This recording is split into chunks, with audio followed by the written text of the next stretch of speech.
Good afternoon, everyone, and welcome along to the NLR Esports League. We are here today for season number 3. It's Tier 1, it's round number 8 of the championship as we take in the Brazilian Grand Prix. As per the title, it is the finale, of course, where the championship can still be decided between the top two teams of FBR and NLR coming into tonight. My name is James Head. I'm going to be taking the stream, of course, as always, and I'm always in the commentary box, joined by Mr. Ivor Bryn. Mike, how you doing? I am doing great. A championship is within the balance into the final round, and we're going to see who's going to come out on top here tonight.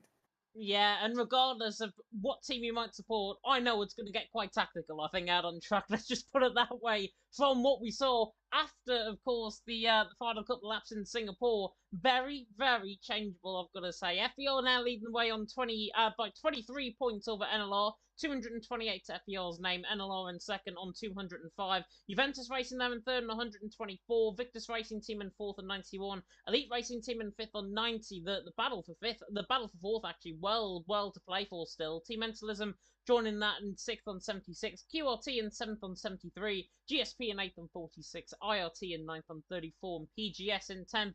Having the wooden spoon position right at this stage, as many points as May Muller did last night in Eurovision. They are in 10th on 21 points. FBR, though, out on top, 23 points advantage. We were going through the permutations. FBR just need to outscore NLR, doesn't matter by how many points, and they will wrap up the championship. NLR have got to gain 24 points from somewhere and somehow. And given that their lineup includes one driver that we haven't seen all season in ADT Danielle, it's going to be very interesting to see how they got on, especially with Papine also in their lineup. Yeah, it's going to be very intriguing. See, I haven't seen too much of the championship so far this season. Like I've joined for the final couple of races, but from what I've seen from NLR, they do tend to put out a very good lineup every week. So I imagine Daniel will be there or thereabout. Yeah, you'd like to think so. You would like to think so. We have got drivers going out on track very, very soon indeed. I think Marlon might be the first one to come out on track, which means we can have a look at the track map in question before we go to the on-track action here in Brazil. 4.3 kilometers and then 2.6 miles, 15 turns. Right now, a driver's out on track. 2 DRS zones, one down the start finish straight, one down the Retroposta, in towards the Cedar de Largo, down towards turn number 4 as well. And Mike, this is a track where I actually commentated around last night, so I know it pretty well. It is a track that promotes a lot of overtaking and maybe a few mistakes as well, as I certainly saw in the wet conditions around here. Yep, definitely a few key locations to think about here. Of course, turn 4, you can get a little bit too much onto the curb there and lose the car through turns 5. Also, traction out of turn 9 can be an absolute nightmare from time to time. And also, just the back end stepping out through turn 11, it does happen where the rear just completely lets go with you. Yeah, definitely so. And do you know how I mentioned there's always a thought of rain around Team Brazil? FEO Your Own has just came in the chat and said the end of Q2 and Q3 apparently is going to be wet, which might mean drivers can use up that set of soft compounded tyre. It really wouldn't make a difference in terms of what time they set. We'll go on board with Aidan Tajin on the run now through the left-hand turn 2, through the left-hand turn number 3 at the centre S, and the Team Mentalism driver looking to try and provide a very good result for their team. I think they're 6th currently in the standings coming into this afternoon's rating. Tajin through the first sector, 16.8 in the first sector, so not too bad whatsoever. Now coming up the hill in towards Ferradura at turn number 6. It's Nick out on top from Daniel in second, Vogel in third. Many drivers on the set of inters. Aidan Tajin, however, being the man to go on to set us off. So I think he's been told something different, potentially, from his engineers to the rest of the guys who are engineers. Kilfree also on a set us off. Kale's also on a set us off as well, it seems, along with VRT Robin. So 2 teams at least opting to go a little bit different in terms of the strategies early on in Q1, as 51.4 in the middle sector from Agency, not looking too bad at all. The Frenchman coming out of turn number 12, then through the left-hander of turn number 13, and looking to try and get this run now coming through the final couple of corners, as Lola Beira has retired from the session. That is, of course, the qualifying ban, and Aidan Tajin goes to the line with a 108 flat. Not a bad lap there at all, but I don't think we're at the maximum of what these drivers can do, certainly in the dry conditions at least. There apparently is sound issues, which I will try and fix. It might just fix itself, but if there's sound issues, let me know and I'll try and fix it on my end. Yeah, and as you mentioned, we should be seeing times Yeah, I would say mid to low sevens. I think for this grid. I don't know what you think, but I'm expecting mid sevens here for Q1 especially. Yeah, I'd honestly probably say around 107.3, 107.2, somewhere around that. Probably toward the low end of the 107s. I know Eurona's quite good around here. Lolo Vera was going to be one of the favourites as well. Robin, by the way, I think has had a crash out on track, if I'm not mistaken, the VRT man, unless he's picked up a qualifying ban along with Lolo Vera. Robin there down in 16th out of the race. He was out on track. I definitely saw him out on track. He might have just got his setup on. Krypton as well is invalidated through the middle sector. Vogel, by the way, went third. Kilcree now goes second behind Tajine by 0.4 of a second. I have just muted the sound for now. Hopefully you can bear with everything. Nord apparently saying restart the stream. Okay. If we I have updated OBS very much recently, and if the sound is an issue, then please let me know. It's fine on my end, I think, but yeah, I'll have to wait and see. Robin also saying he has got a qualifying ban, but it's tails out on top. Aiden Tajine in second, Kilcree there in third. IRT Leo was on a lap as well. He's now coming to the right-hander of turn number 11, not actually on a run here. Yeah, not on a run at all. As I think he's just trying to get some installation laps in, try and see where the danger points are on the track. As I was just pulling up the stream, see if I could hear the audio issues on my end and for everyone in chat as well. Yeah, I've just muted the audio for now, which is mean you're not going to get any car sound. You might be able to hear it through my TV, which is hopefully going to be not too bad. I'll turn my TV up a little bit just to try and see if you can hear it over me speaking. If you can't, don't worry at all. It doesn't really matter about the game engines as long as you hear us. That's the main thing. 16.8 in the first sector from IRT Leo. Nearly invalidated coming out of turn number 5 at the seat of the Largo, but it's tails out on top. Tajine in second. Kilcree there in third. Leo now coming in towards the final couple of corners in this middle sector. Runs very wide there, coming out of turn number 7, now through turn 8 of Laranha. Not looking too bad at all. 114.7, definitely not the maximum he can reach. Certainly his lap. Bit of a slide there, coming out of turn number 9, and then through the right-hander of turn number 10. It's tails out on top. Tajine there in second. Kilcree there in third. Nord saying then you have to put your volume some harder. I know what I'm doing. I'm streaming. It's a very, very difficult job. I'd like to see you doing the same thing because I have a feeling people might not know what they're doing in terms of OBS. But Leo now coming up towards the line. The IRT man looking very good, I've got to say, on this lap. Should go behind Aiden Tajine, I think, with this lap. Yeah, 108.1. Not a bad lap there at all. Tails out on top Tajine in second. Leo there in third. But we see, Mike, the big strategy calls from everyone in the team. Most teams have actually decided to stay in the pit lane, maybe until later on in the session, just so they can get one lap on the board. Tails, Tajine, Kilcree, the VRT boys, and the Team Mentalism boys especially, IRT doing the same thing. They are going for multiple runs on the same compound of tyre, which indicates to me they want to get rid of their softs. Yeah, it seems to me that they want to get rid of the sauce, but also it's just good to get your eye in around this circuit because you put yourself under so much pressure leaving it to the last second. So I don't mind the strategy of coming out a bit early, getting a couple of extra laps in. 'Cause at the end of the day, you can always save a set of sauce by just not doing a fourth run. Yeah, definitely. So, I have had issues, by the way, in terms of the sound in the past. It's been fine recently. I literally about 10 minutes ago, just before starting the stream, literally had to do an OBS update because there was a hotfix. Otherwise, the stream would not have worked whatsoever. So it's not too bad at all. Having to try and work with the tech, it is very, very difficult sometimes. See now on the run toward the line, the IRT man should go ahead of Tajine. Oh, doesn't actually. 4,000th of a second off him. Not a bad lap there at all, but we are now seeing the main guys out on track, including a new debutant, I believe, Juventus Racing. Certainly in this event, Sasha is on a lap on the run through the right-hand return number 2, through the left-hand return number 3, I should say. Hopefully not Sasha John Baptiste, who was the choreographer for Finland's performance last night in Eurovision. 16.8 in the first sector, not doing a too bad job coming to the left-hand return 4.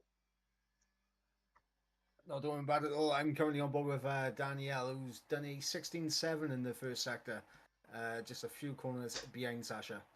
Yeah, he's on the run towards Ferradura, I think, at turn number 6, just catching that on the mini-map. Sasha now coming to the left-hander of turn number 9. Juventus Racing looking to try and provide themselves with that good run. Of course, they are third at the minute, 33 points even ahead of Victus Racing, so it looks pretty much nigh on set The Juventus Racing will be finishing third. 51.2 in the middle sector. I think it's the quickest I think I've seen, certainly in this session so far. So not a bad lap time at all here from Sasha. Coming inbound through speed of the boxes at turn 14 and then through the little kink of turn 15 on the run toward the line with the Juventus Racing driver. Should go toward the top end, and he does. He goes quickest, 107.7. Not a bad lap there at all from Sasha. Tails there in second. Daniele now on the run toward the line as well, and he now goes the top end of the times with the 107.6. His teammate Papine has just came out of the pit lane as well. Benny also on a run through the middle sector. PGS looking to try and score points. Benny, one of their quickest drivers, 51.4 in the middle sector. Yep, and he is absolutely flying, Benny, as he comes to the line now. What's it going to be for the PSG man? It's going to be a 7.9. Did you just say PSG man by any chance there? PGS, PSG. It's Paris Saint-Germain, yo, it's all about the football these days. They are gonna.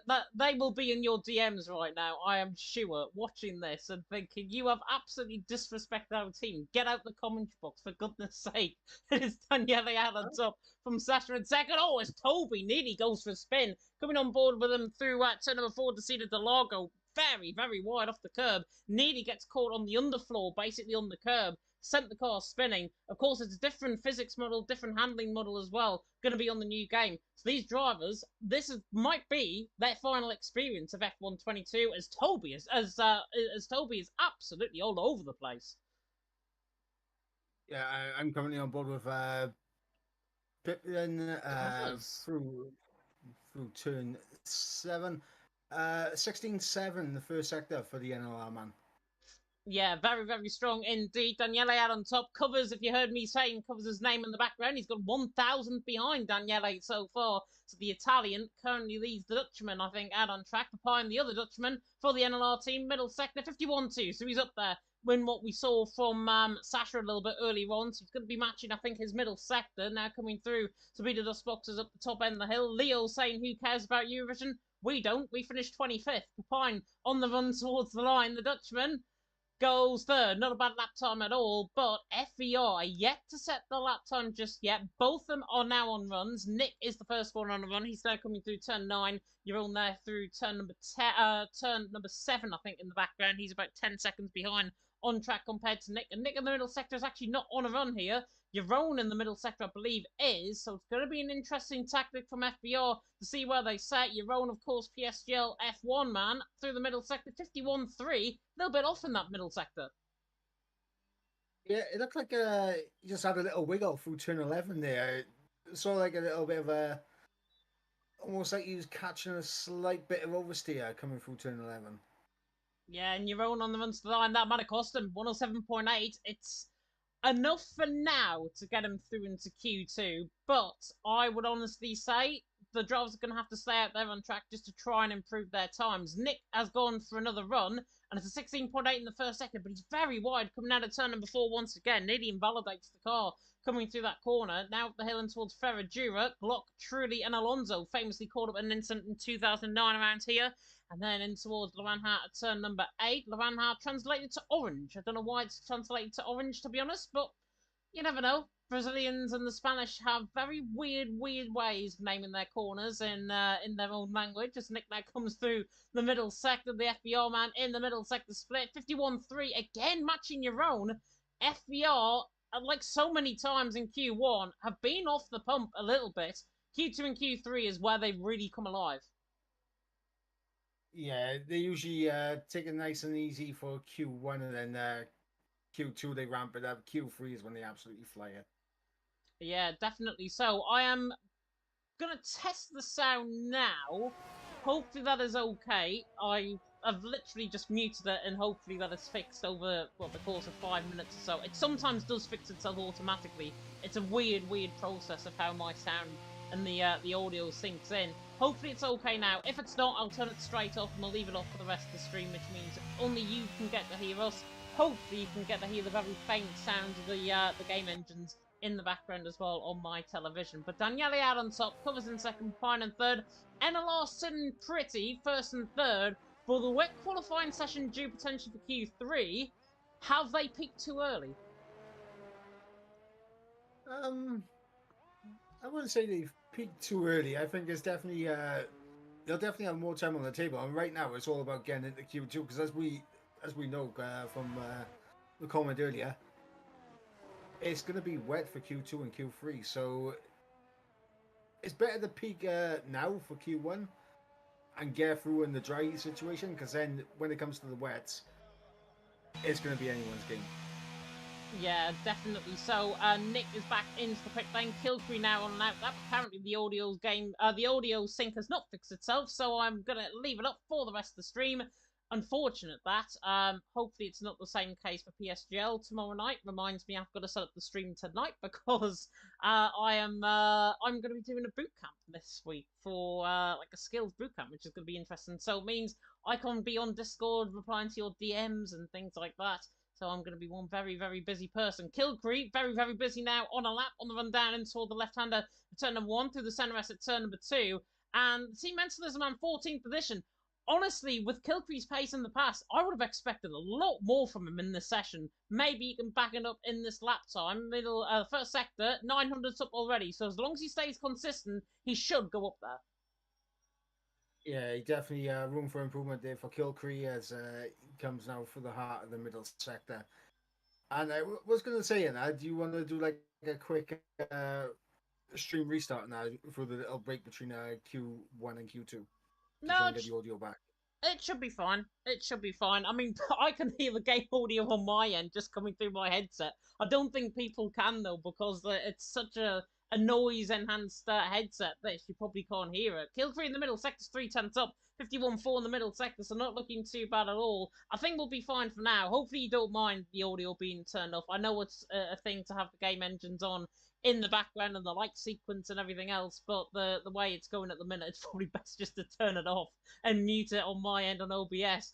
Killcree, though, goes 10th. Only 2,000ths of a second ahead of Tajine, 6,000 quicker than Seeb, 1,400s quicker than Krypton. Killcree's in trouble.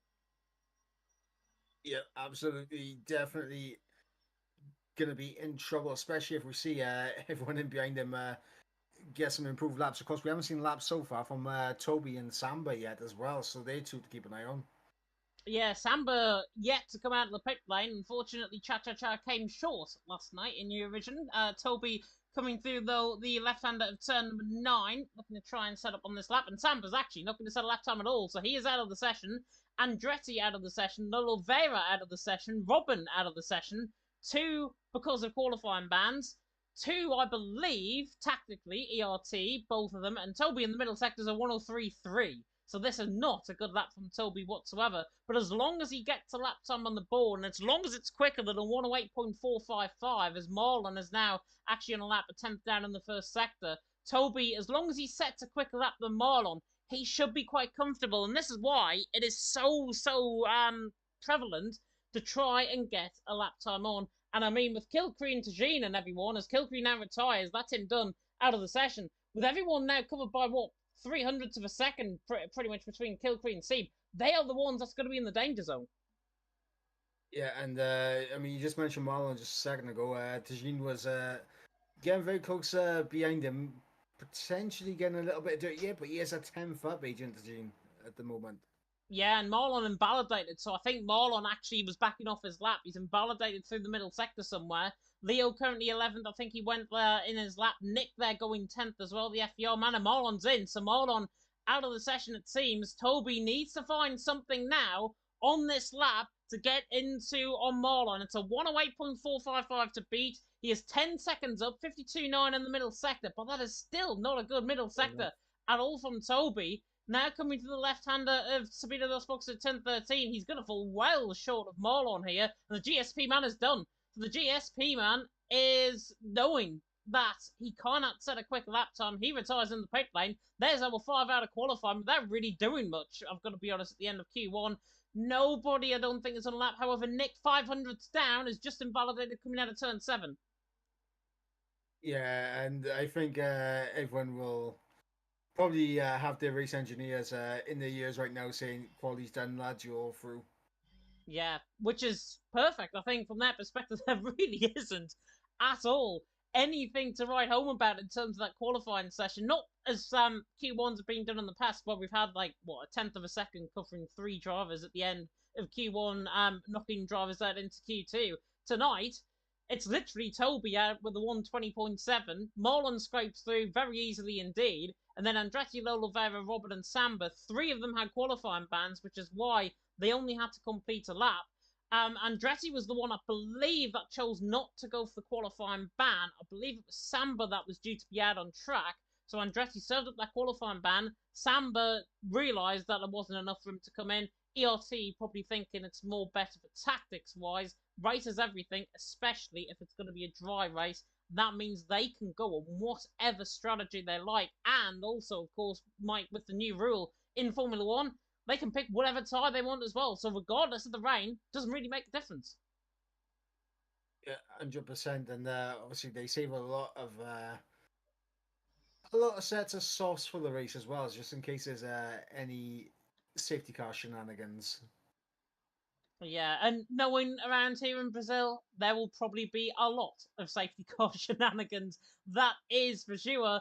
But it is Daniele out on top. In the end, covers his lap time's been upgraded. Same lap time actually set at the end of Q1 between them both. Papine there in third, NLR 1-3. Whether they've peaked too early, as I said, will remain to be seen. Sasha there in fourth, the Frenchman from Tajin in fifth. Tails there in sixth. Roan, Krypton, Sieb, and Benny top 10. PGS for the first time in a while, getting both their drivers through into Q2. Vogel there with Nick, and then Leo, Kilcree, and Maul on the top 15. They get through. Toby would have been out, I think, with the 107% rule in Formula 1. Andretti, Lolo, Vega, Robin, and Samba all out of Q1 as well. Very interesting stuff then at the end of Q1. A reminder of the standings coming into tonight as well. FVR leading the way on 228 points. NLR in second on 205. There's also that big battle for third going on with Juventus leading currently by 33 points over Victus Racing Team in fourth. But Mike, it is all to play for. FVR didn't really deliver in Q1. Q2 and Q3 is normally when they peak.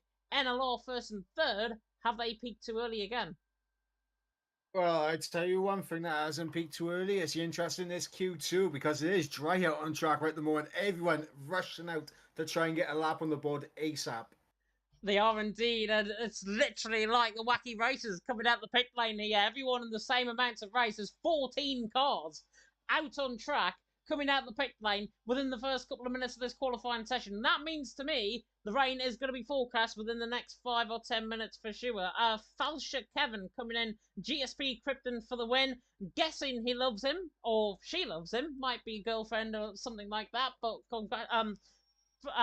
I don't even know where I'm going with this, but it's a very weird comment regardless. Plenty of love shown for Krypton, which is really good. First guys out on track are the Team Mentalism cars of Kiltree and Tajin. This is perfect, I think, from a Team Mentalism perspective, Mike, because if they're first on track and the rain starts falling now, they are going to have the best of the track temperatures out on track, and they could have potentially had slipstream if Tajin backed off by a second or two. In the end, he's backing the whole field up, and Kiltree now is about to prepare his lap coming through turn number 1. Yeah, and that's worked out well for the Team Mentalism lads because Kilcree will have the best of the conditions if it does start to rain now. Agent Tajin backing everyone up before starting his lap means that it'll just be an even bigger margin that Kilcree will have over everyone else if it does begin to rain right now. I think everyone may be able to get a lap in, but dirty air will definitely play a factor in the middle sector. Yeah, Kilcree through the first sector, not looking too bad at all. Tajin's first sector, Benny with a 16.8. I can definitely confirm that. Just seeing it from his perspective. The sun has now actually gone in the clouds. The sun was just breaking through the clouds at the start of Q2. The rain is going to be forecast very, very soon indeed. Within the next 5 minutes, I would say, out on track, which is really now game time for these drivers to get laps in. Kilcree now coming through the right-hander of turn number 10 and then through the left-hander of turn number 11. Looking very good as he does this, with the track obviously evolving as the qualifying session hopefully goes. 51.4 in the middle sector. The sun just glinting through the clouds, but a big amount of, what? I think that was a bit of shade there on the helmet there of the cars. Now, Kilcree on the run toward the line should come with a 107. 108 flat in the end from Kilcree. Not bad at all. Tajin next up. He's on the run to the line, and he goes quicker by 400ths of a second. Benny there going third. Not a bad lap there at all. Covers is a 51-1 in the middle sector, so he's looking huge. Jerome there with a 107.6 goes quickest. Tails there in second. Sasha now in second. I may as well stop commentating. There's going to be so many changes. Covers the line. Absolutely obliterates everyone. 107.5 from him. Very good lap time. Marlon 52-1 in the middle sector. Not looking good. Daniele now on the run to the line. He might try and challenge. Covers the line. Doesn't. Goes fifth. Not a bad lap there at all. But at this moment in time, Marlon back in the pit lane backs off. It's Covers out on top. It's Jerome there in second. Sieb there in third. It is not raining at the moment out on track, but it is forecast very, very soon indeed. And at the moment, as it stands, Papine is scraping through for NLR by 7 thousandths of a second. Yeah, and honestly, for Papine, he wants to hope this rain comes now on his in lap, because he does not want Marlon to be able to come back out and get another lap in dry conditions, because he is right on the bubble. Yeah, definitely so. I mean, Covers with a very good lap time. Leo there coming in the chat saying Covers might go. Yeah, certainly so. And he was one of the later ones, actually. I think he was, 11th, 12th maybe out on track that actually set a lap time. So Covers getting the benefit, I think, of a bit of vague slipstream. He's having to dodge a lot of traffic, actually, in this final sector. Nearly catching Jun Sao curve there as well. Sun is glinting through at the back end of the track, coming through Sabida Dos Box at 10:14. Rain is still not falling out on track, so maybe the conditions are getting slightly better rather than worse. But with 5 minutes gone in qualifying, it Covers out on top. It's Chiron in second. It's Sieb there in third. And the big shock, I've got to say, Vogel there in fourth. 107.783. Very much like a one-shot lap from PGS perspective. Benny there down in 13th. I back Benny up to be one of the best drivers, probably the quickest guys out on track. The rain is now falling out on track, and Vogel pretty much set through. Marlon has got out there on an outlap, but is it in time? I think he's just going to miss the boat on this, and that's going to be Marlon really under pressure here, because I don't think he's going to be able to match the times that everyone else has set to get into the top 10. Once the rain starts to fall, you do start to lose grip and tire temperature, and the lap time does fall away from you very quickly around you. Yeah, and given how the conditions changed last night in League of Europe around here, they literally changed within about a minute of each other. So, be very interesting to see if DRS gets flicked up as disabled on the top end of your screen very, very soon. The rain is falling very much heavier out on track, and we might be due for full wet qualifying session for Q3. But Covers Jerome, Sieb, and Vogel have done enough. Marlon now coming through the turn rest at turns 2 and 3 has to get this lap time in. Kilcree's retired in the pit lane as well, so he is done. Tajin is on a lap as well at this stage. Marlon through first sector, 69 in the first sector is actually not too bad, but he runs so far wide coming out of turn number 4, just about recovers the car. But in the end, he has to keep his foot to the flat to the boards now. Yes, he's ran wide. Yes, this lap time might get invalidated in the end, but Marlon has to get a lap in. Yeah, he does have to get a lap in. Absolutely right. And I think Agent Tajin has continued on those same set of tyres. It says he's done 3 laps on those sauce for me. Yeah, he has. He has. He's staying out there on track. In fact, there he is on the right-hand side, coming through the left-hander at turn number 11. Marlon middle sector 52 flat, so it's still actually pretty bone dry out on track in that middle sector. Might look towards Tajin Kilcree sort of area with this run, even though it's very scrappy from Marlon's perspective. The JR man needs this lap time on the board, on the run toward the line with Marlon, and in the end, that mistake too costly. 108.6. He has to gain 5/10 of a second from somewhere, and with the rain now beginning to fall a little bit heavier out on track, Marlon looks to be done. Marlon, Papine certainly retired. Tajin, I wouldn't be surprised if he retires. Benny in the pit lane there as well. They look to be the 5 out of qualifying, it seems. Covers out on top, you're on in second, Sieb there in third, but the rain is not really affecting the track as quick as what I would have thought, at least. Yeah, and I'm still seeing quite a few people out on track, which is a bit confusing. So obviously, with the rainfall, why take any life out of these tires? Keep them for the race.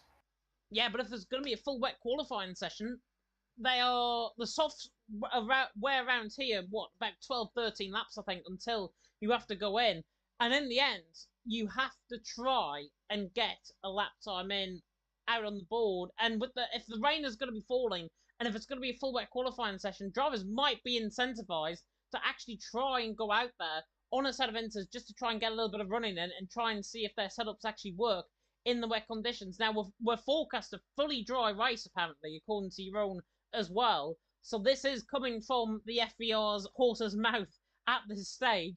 Krypton there in the chat, I don't know why he's reacting to that. Hadrick there in the chat saying, come on, FVR as well. But it's covers out on top with Jerome in second and Steve there in third. Tails is on a lap time, but I believe he is not actually improving. We'll see what the VRT man is doing. He's in fifth. He's absolutely guaranteed, unless Aiden Jazine absolutely flies up the field by 0.2 per second. Tails in the middle sector, 1.7 seconds down. Yeah, I mean, he's on a set of soft compounder tyres. The lap times look to be now evolving away from the dry compounder tyres.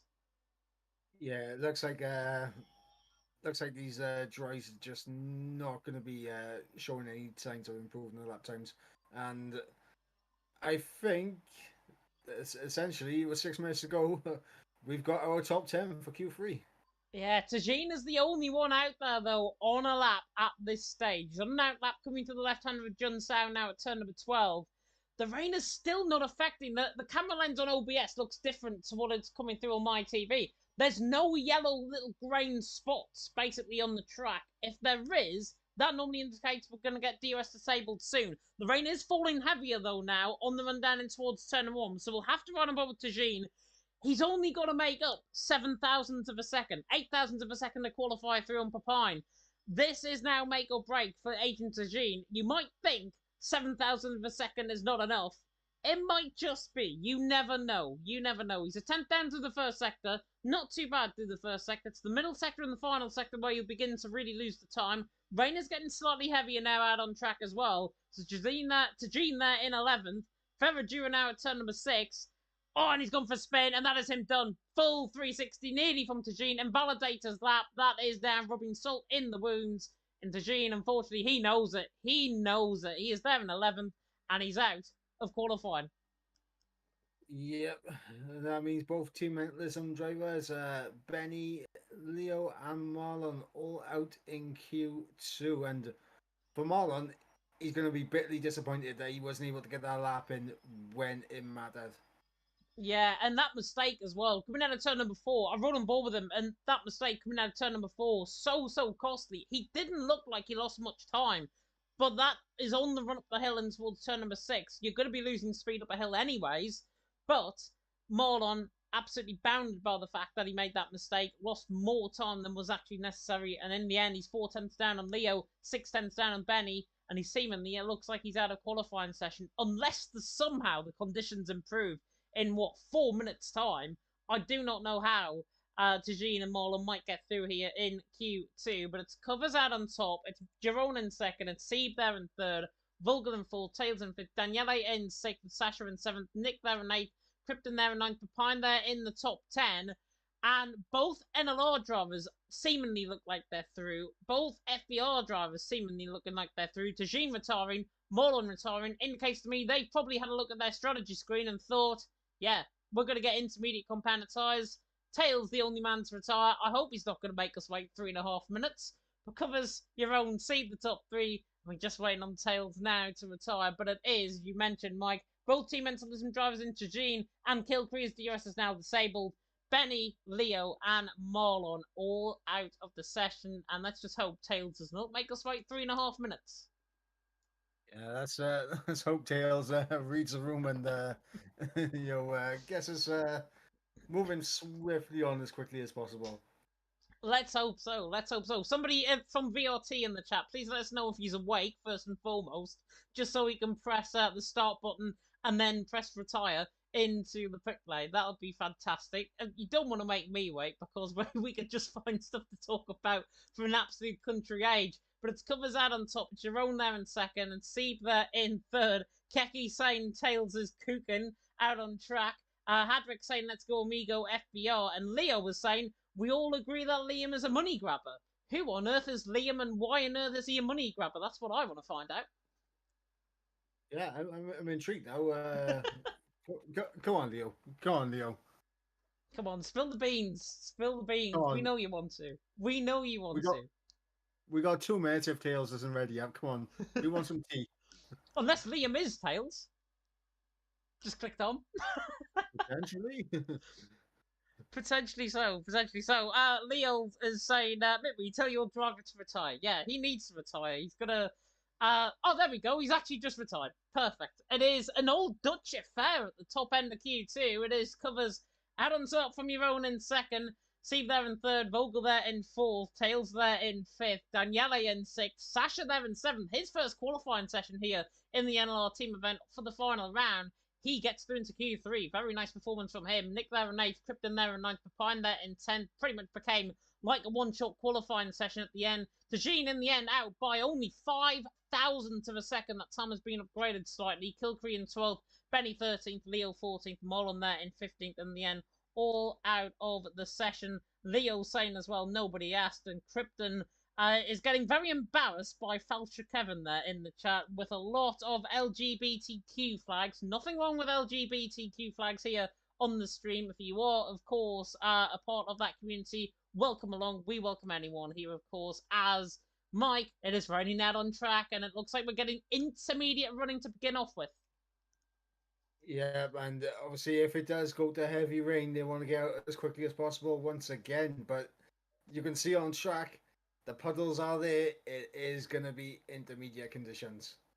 It is going to be intermediate conditions out on track. That is determined by the green wall tyre that everyone is going to be going on. Fun fact as well about the rain and about the inters and the wets for that matter as well. 25 to 30 litres of water can be disposed of every second on a set of inters around this track, which might indicate the draw line might form sooner rather than later. Wet compound tyres, 75 litres worth of water disposed of every single second around this track.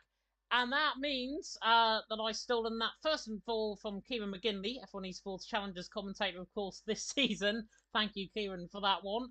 And second of all, with this wet qualifying, it is now going to bring out a different side of the drivers that we haven't seen. Looking at the chat, Hadrick saying Sasha is a rain merchant, so might be one to watch out for. I know Yaron is quite good in the intermediate conditions. The rest, it's a bit of a guessing game. Papine has been quick in the past around here on a set of inters, but the rest, it's a bit of a guessing game, really. Yeah, and obviously for Danielle and Papayan, for them out qualifying Nick and Jerome here in Q3. In my opinion, is crucial because they have such a Herculean task to try and close this 23-point gap to FER. They need to take as many points out of them as possible, starting right here in quality. Yeah, definitely so. And FER has got a driver out on track first. It is Yaron as he now comes to the left-hander in the AlphaTauri on the run through the speed of those boxes, on the run toward the line to start up on his lap. We'll turn the timing tower off on the left-hand side. We'll get it back up at the end of this qualifying session. A little bit off camera, actually. This camera angle on board with the AlphaTauri. Just recognised this, even though I've probably ridden on board with an AlphaTauri many, many times before. Yaron coming out of turn number 2 at the centre S, coming through the left-hander of turn number 3. The first sector should be around a 19 flat, around about there. 18.4 in the first sector.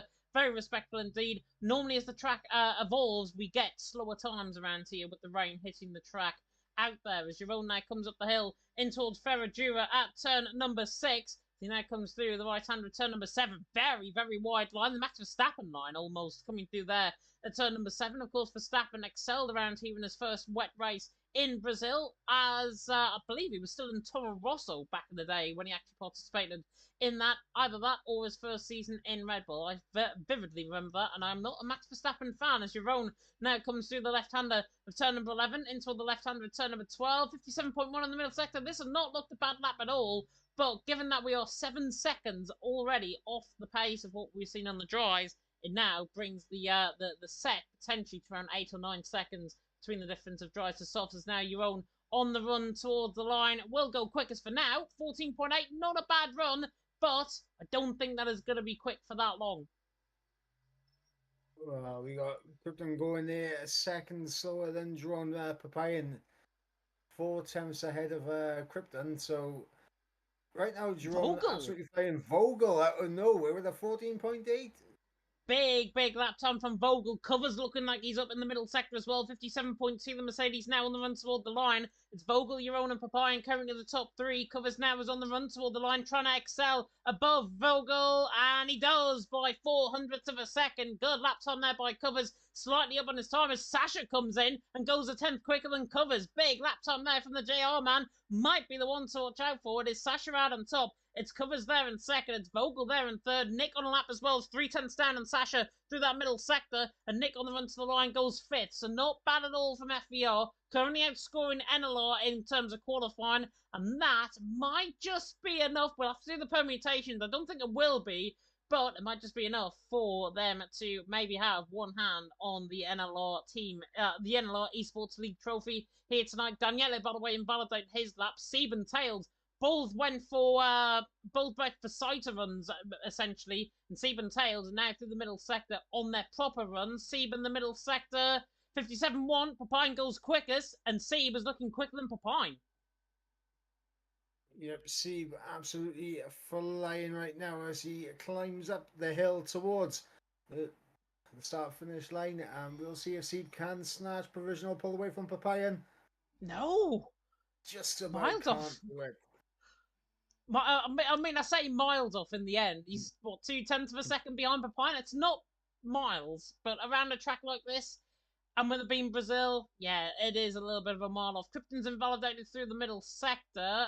Looking on board as well, Jeroen is on another run, 18.5 in that first sector split. Liam there in the chat saying hello to me, not saying hello to you, Mike. The injustice there that is served here in the commentary box as Jeroen has actually backed off in the middle sector. And he is doing a strategy that I've only really picked up on recently, and that is he's burning fuel. Because he's got a high fuel and he's burning fuel, that means he's going to be quicker in a straight line. That means, essentially, Jeroen could go quicker than anyone. Yep, potentially. And what I was going to say is it does matter if people say hello to me, and I'm not clouded like that. I don't have that kind of pulling power. Terrible. Absolutely terrible. Disgraceful behaviour by Liam there. You can go and sit on the naughty corner after that. 18.4 in the first sector from Nick. The FER man is now on a second run as he now comes through the left-hander of turn number 5 up the hill and towards Ferragura. Turn number 6. He's now finally said hello to you, by the way, in the chat, which is good to see. At least we are getting... Equality means everything. You should know that. Equality means everything. We should be both treated the same. It's too late. It's too late now, Liam. It's too late.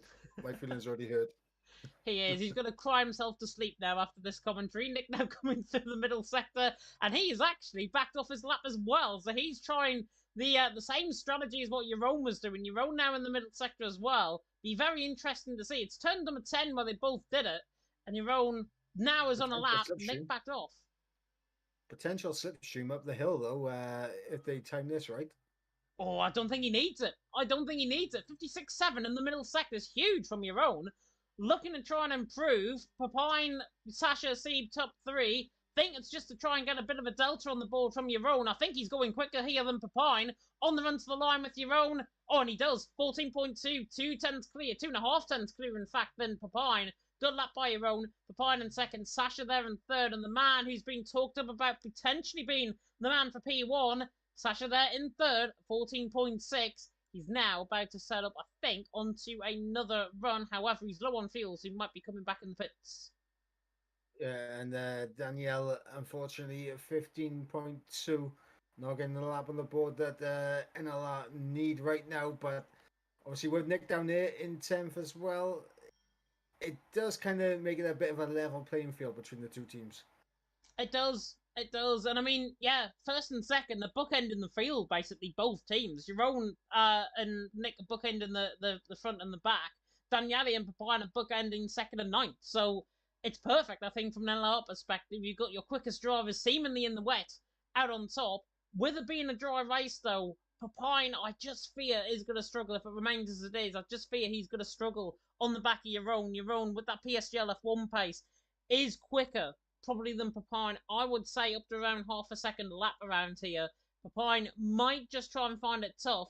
If there's anybody that can find it, it's of course NLR. Speaking of NLR, Daniele, 56.9 in the middle sector, is up. Looks to try and go Sasha, Sieb, Tails, that sort of area. Covers and Krypton also separated by 1,000th of a second as well at this stage. It's Jeroen, it's Papine, it's Sasha in the top three. Daniele, I think, might go third with this lap on the run to the line, and he doesn't, goes fourth and splits the pair of Sasha and Sieb. Yeah, but also a big thing to point out there is no ERS in the tank for Danielle. Yeah, and Daniele backing off. Papine is just setting him on another run as well. He's 2 seconds down in the first sector, so this must just be an inside lap, I think, from Papine.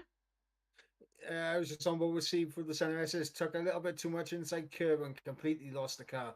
Fortunately, able to keep it out of the wall though for Sieb, and he's able to go again, but that's this lap completely thrown away. Yeah, it is indeed. The rain looks like it's getting a slightly heavier out on track as well as we approach the end of this qualifying. If it turns about 10 minutes in terms of the conditions, yeah, the rain will probably start getting heavier from this point onwards. Covers, I believe, is on a lap. The Kiwa T-man now in towards the middle sector. He's very low on ERS though. Very, very low indeed. He's setting an absolute blistering middle sector here though. Covers to the middle sector. Oh, has a huge moment. 57 flat and he's surely going to back off his lap. If he didn't make a mistake there, he could have been 56.5, 56.6 in the middle sector. That was a huge middle sector incoming there from Covers. Just ruins it slightly. And now Covers, on the run toward the line, is going to try and set up a lap. Might go ahead of Daniele if he's lucky. Doesn't, and actually splits now the pair of Daniele and Sieb somehow, and goes there in fifth position. Not a bad lap there at all. But drivers are on lap. Sasha just preparing up for lap Pine. 5 tenths down in the first sector. You've run out on top of Papine in second, Sasha in third, and given how Papine is down in his lap, I think the rain is beginning to change. As soon as I've said that, Tails goes quickest. Yeah, Tails out of nowhere, they improving and going on a 14 to 2 thousandths of a second quicker than Jerome. Yeah, definitely so. The ERO chap, the league, I think, or the team event that is run, the European Racing Organisation are there in the chat. Hope you're doing well here on this fine afternoon. Your own caught cooking currently. Yeah, he has been caught napping. I've got to say, out on track as well. He's the final man potentially to go on a full lap. I think everyone is out there currently on the fresh set of inters. Their best laps have been set. There's the indication of what ties on. Covers actually on a worn set. Sieb on a worn set. Tails on a worn set, Papine's on a worn set, Vogel's on a worn set. Everyone else that you see on 0 laps, which are pretty much half the field, I think, at this stage, they are on fresh compounded tyres, which means they're only going to go really for 1 lap. Yeah, and Sasha, right now, I'm on board with Sasha, and Sasha's not really improving, but is matching the previous lap time that the Juventus racing driver has done. Yeah, and 200s down, only lost, what, 14 hundredths of a second, I think that was, in the final sector, so not a bad lap time at all from Sasha.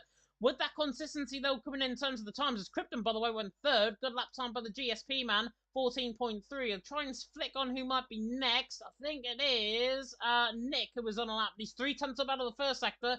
Middle sector split at Jun Sao. 7 tenths up, 56.7. He's up there with Tails. He's up there with Jeroen. A good lap incoming here from Nick, the FVR man, on the run towards the line as he now comes through Sabina Dos Box at 10.14. Famous way Alonso famously spun in 2003 as Nick now on the run to the line. Is FBR left it late? No. Goes fourth in the end behind Krypton. Jeroen may be the main man to watch out for. Big mistake coming out of turn 11 and that might be his time absolutely done for. It is his time done for. Papine also making a mistake as well, so we're starting to see mistakes creep in now. Danielle in the middle sector, the only person for NLR who can get a lap on the board to try and take pole position. Sasha's on a good lap though, 56.715 in that middle sector. The JO man on the run toward the line. Can the Frenchman steal it for Juventus Racing on the run to line? No, he doesn't. Goes fourth, and in the end, just 200ths of a second clear of him. Daniele, 2000s down in the middle sector, pretty much setting consistent lap times. They can't find that improvement though, out on track. Daniele just about does, 10th of a second improvement in the end. Covers goes third, big lap time from him. I think that's everyone done. Tails is down in the lap, so that is him done. That's the end of qualifying, unless Nick is on another run, which he isn't. He's down in the middle sector. Tails has got pole position from Jeroen in second and Covers there in third, in a very topsy-turvy qualifying session. FBR, second and sixth. NLR, seventh and eighth. Perfect from an FBR perspective. Yeah, and that gap right now has gone from 23 points to 31. 31, and the point system, bear with me, with the point system on this one. I am just going to double check and make sure we've got the correct point system. If it lags, then I apologise. I am just going on Discord in the background. So the way that qualifying session ended, FBR Your Own picked up 8 points for P2. Nick picked up in the end 3 points, so 11 points gained for FBR. NLR a 3-point gain with P7 and P8, 2 points and 1 point respectively. So that means that gap, as you mentioned, is 31 points. And the race, the full amount of points on offer for the race is 43. So it is not tied up with yet. However, NLR need a 1-2. They absolutely need a 1-2. And they need, Mike, for FBR to fall by the wayside. But given how your own was 3,000th of a second off in that qualifying, has to remain to be seen, as it's tails out on top from your own in second, covers there in third, Krypton there in fourth, Sasha there in fifth, with Nick in sixth, Papine there in seventh, Daniele in eighth, Sieb there in ninth, and in the end, Vogel ran off the top 10, and 6/10 of a second, covering the full qualifying session. Vogel did a good job there down in 10th, PGS for the first time, I think, all season, pretty much, with one of their cars in the final part of qualifying. But in the end, tails out on top. Will he try and speed away from them like Tails, the character out of Sonic the Hedgehog, or will your own be there to try and maybe get a run on towards turn number 1? I'm not sure you you know too much about Tails from Sonic the Hedgehog. He doesn't speed off. Doesn't speed off? Sonic does, No. and he's very quick. Yeah, Sonic speeds off. Tails is more of a tech guy. Can you not understand that I didn't have a childhood? I don't know. Sonic the Hedgehog was my very first game on that. I can't. I have to fact check you on all this. You have to. Felix has actually just came into the chat and actually brought us a points update. 239 points for FBR. NLR on 208. So actually the gap is not 31, it is 32 points. Now, hang on. I am confused as where they have found 208, 3 points. FBR 239. 208. It's 31 points. He's got his maths wrong. 5 seconds ago, what can we expect, Mike? We can expect Felix one to begin the calculator out once again, but we can also expect a great battle down in towards turn 1. Well, let's find out. 5 red lights now on here for the NLR Esports League. And it is. Lights on where we go, and your own gets a better start than Tails on the run down in towards turn 1. But Tails cuts across to try and defend into the corner. And in the end, your own, I think, slid off the line and gets second on the run through turn number 1. There's 3 wide in the background between Benny, Toby, and Marlon. Right down the background. The shot. I think everyone is clean through turn 2 and 3 safely as Tails leads the way. 5/10 of a second. Try to speed away out in front from your own in second. Covers there in third. Krypton there in fourth. Sasha there in fifth. Big gap actually forming behind Daniele, who might have got caught up by Vogel in the mid part of the first couple of corners. There's a spinner in the background. I think that's Benny that is sent round for PGS. That's disappointing from him. Daniele now under pressure. Speaking of PGS by Vogel, trying to go all the way around the outside of Ferradura. Tries to get the job done. Now switches it to the inside line. There's contact. There's a knock-on effect. And there's actually double contact in that, it seemed. Vogel into the back of Tajin. Daniele also tapped the back end of Tajin, unsettled the car. Both of them send him round. Tajin loses positions that might go to down to the stewards, but Tails leads the way. Your own in second, covers in third, and Papine tries to go down the inside of turn 11.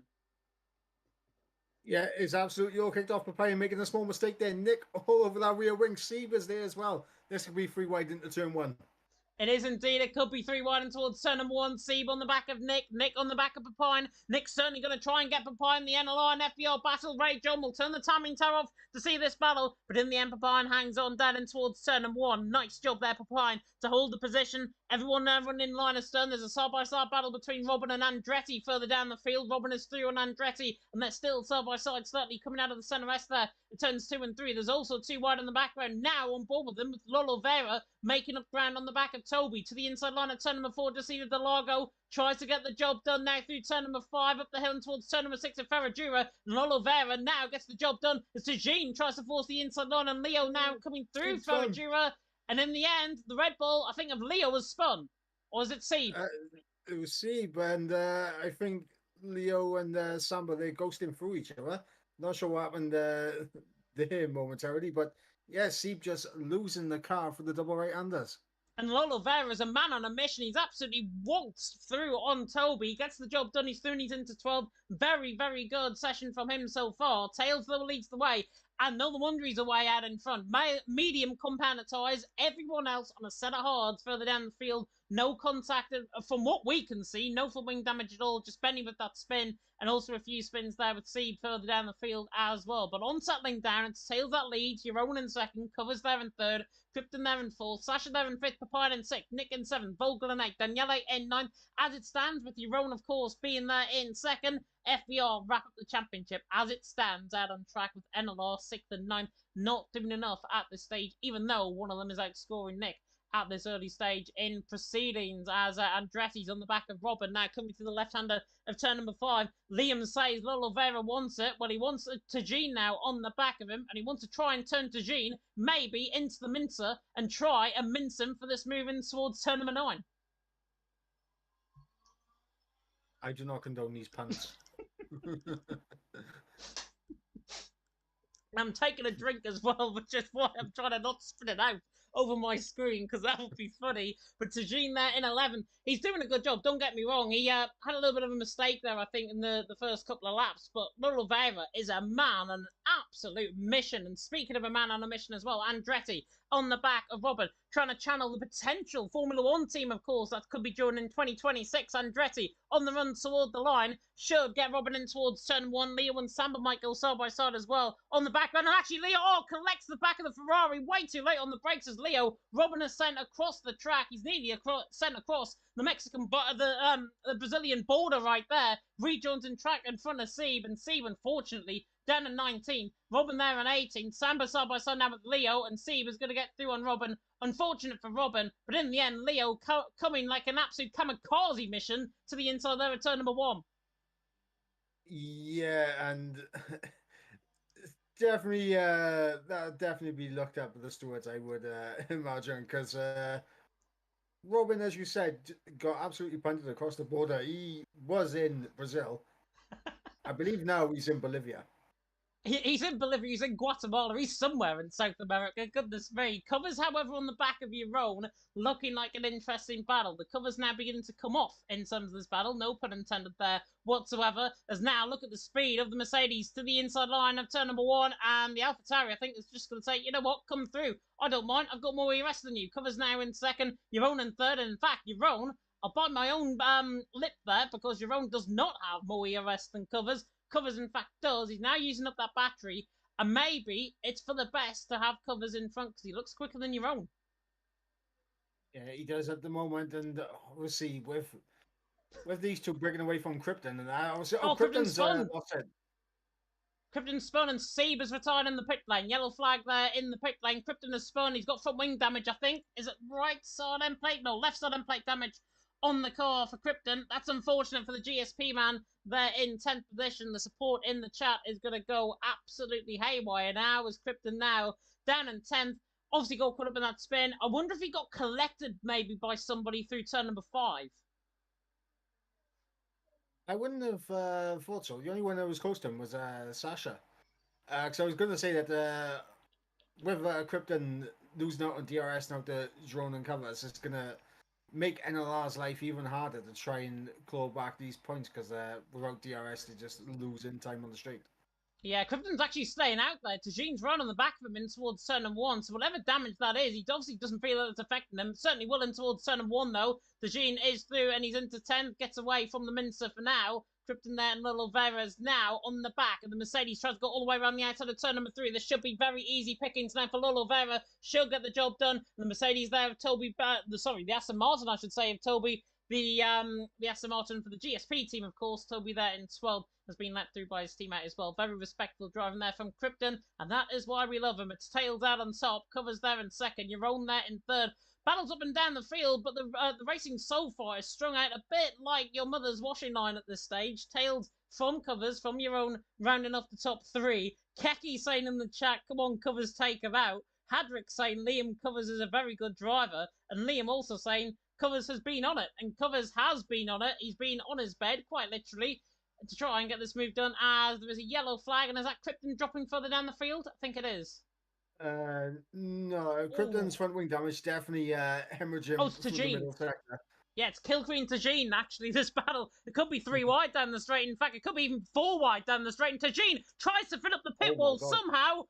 Tries to get in towards turn number 1. He's got to realise that Oliveira's going around the outside of him. Fair play to Oliveira off an uncamber corner. Probably a blind move as well, that from Oliveira. Very nicely done. For the QRT man, he has Thunies into 9. Tajin there in 10. Toby in 11. Kilcree there in 12. And in the end, Oliveira has sent Tajin to the shop, maybe to the chippy, and then Tajin is dropping further down the field, down in 10th. Oliveira in 9th. Beautiful move, and it almost looked like it was blind as well. Beautiful stuff. Yeah, not only that, obviously Toby as well getting through on Kilcree, taking advantage of the situation. Kilcree had a little peek down the inside there. Toby wants to make sure he doesn't leave that door open too often because Kilcree will be down the inside as quick as you like. Yeah, definitely so. Oh, and there's a Oh, spin to Gene. Oh, my word. Tajin has He's a taking huge moment coming out of turn number 11. How on earth nobody has collected him? I do not know. Andretti picks up a 3-second penalty in avoiding that, I think. But Tajin, how on earth has he not collected anyone? Thank God for the ghosting system. Yeah, absolutely. I thought for a second he took out his teammate there because it looked like it looked like contact between him and Kilcree when Kilcree was going through. But yeah, thank God for the ghosting system. And Agent Tajin is gone from bad to worse for him in the opening 8 laps. Yeah, Team Mentalism should be still proud, I think, of their performance this season. Agent Tajin, they're down in 16th now. Has to recover somehow, just has to get back into that frame of mind and just eliminate all the bad thoughts in his mind right now and then translate that into overtaking out on track. He's only 0.3 of a second off Marlon, and he has still got a little bit of a route potentially back into this race if Marlon is quicker, of course, than Tajin, and they can gain on this gap ahead. But ghosting does actually work, as Chav has pointed out there in the chat. Tails leading the way from covers in second. Your own there currently rounding off the top 3, with Sasha there in 4th, Papine there in 5th. Nothing has really happened at the front end of the field right now. It's just a little bit of an easy play at this stage. Vogel trying to get on the back of Nick in towards turn number 1. But in the end, Vogel, who by far, I've got to say, is having his best race of the season. Remember Hungary. I remember Hungary a couple of races ago where he was not the quickest driver. I don't think he even raced the second race, the actual counted result for Hungary. But this season, Vogel has not had the strongest season for PGS, by far having his better season now in the final race. And this is how you prove yourself. This is how you prove yourself to me, because I actually criticised him the last time I was commentating on him. But Vogel, there in 7th, doing a good job. He's on the back of Nick. He's got a route potentially for a P4. Yeah, potentially if Vogel can make these positions up and oh, and there's Nick's spin. Nick has gone for a spin right in front of him, and Vogel now's through and he's into 6th. He picks it up very easily indeed, and Nick goes for the spin, coming out of turn number 9. And that's unfortunate for him, and that is also Leo in the background going for a spin. They're all catching each other out. I'll tell you what, Agent Tajin might be thinking, okay, I've had a bad start, but with the amount of mistakes we're seeing so far, there could definitely be a safety car. There could be indeed. Some good car recoveries out on track, by the way. Not sure if there's oil down on the track. If it was, it's going to be a red flag.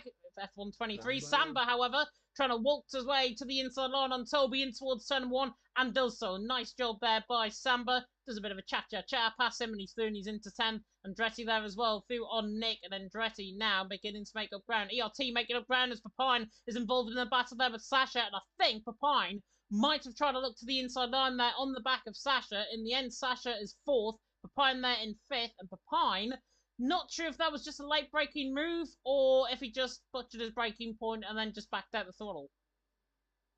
Oh, Sasha's really lagging actually in front. Yeah, I was going to bring that up. I saw it a little bit earlier, but Papine, I think, potentially had a little peek around the outside of turn 4. Nick spun again. Sorry to cut you off. Nick spun again, coming through turn 7.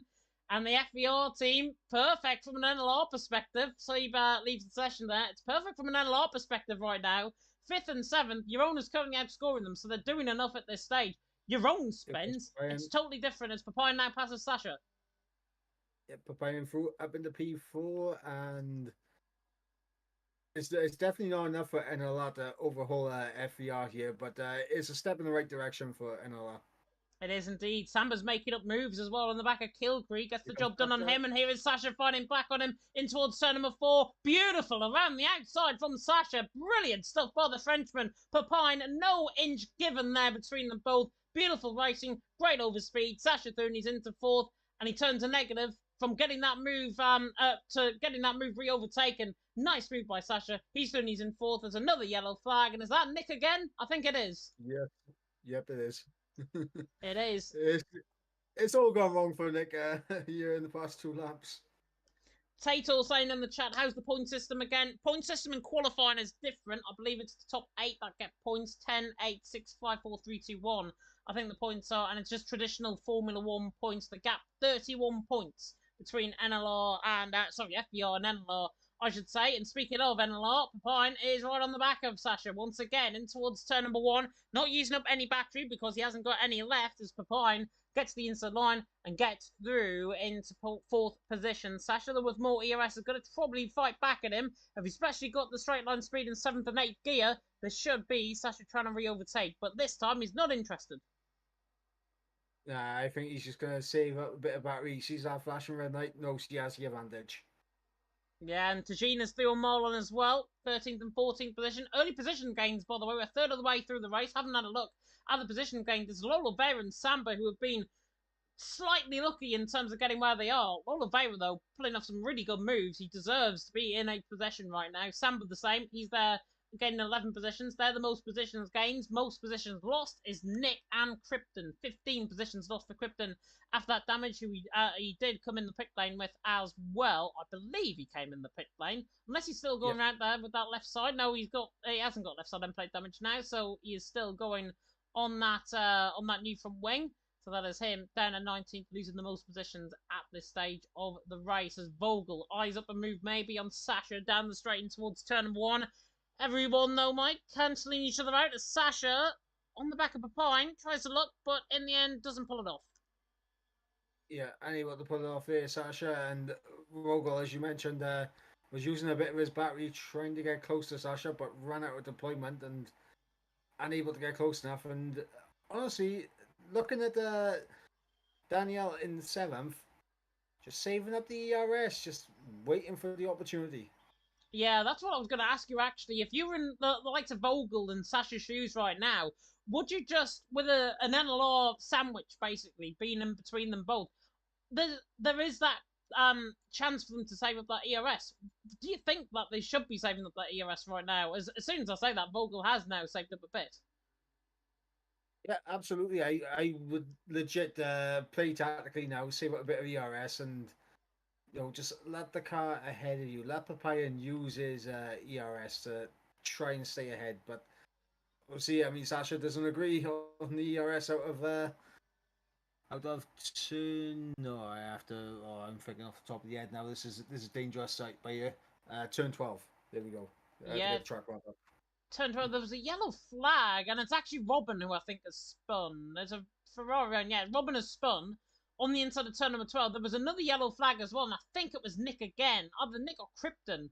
Might have been Krypton. He's lost 3 seconds, I think, to the back of Benny, so I think it was the Aston Martin of Krypton rather than the AlphaTauri of Nick, who went for that spin down in 19th position right now. Krypton needs a safety car to get back into contention and will certainly make his fantastic fan, who I'm trying to find, I've got his name, where is he in the chat? Felsher Kevin, trying to make the biggest fan for Krypton there in the chat. Very, very happy indeed.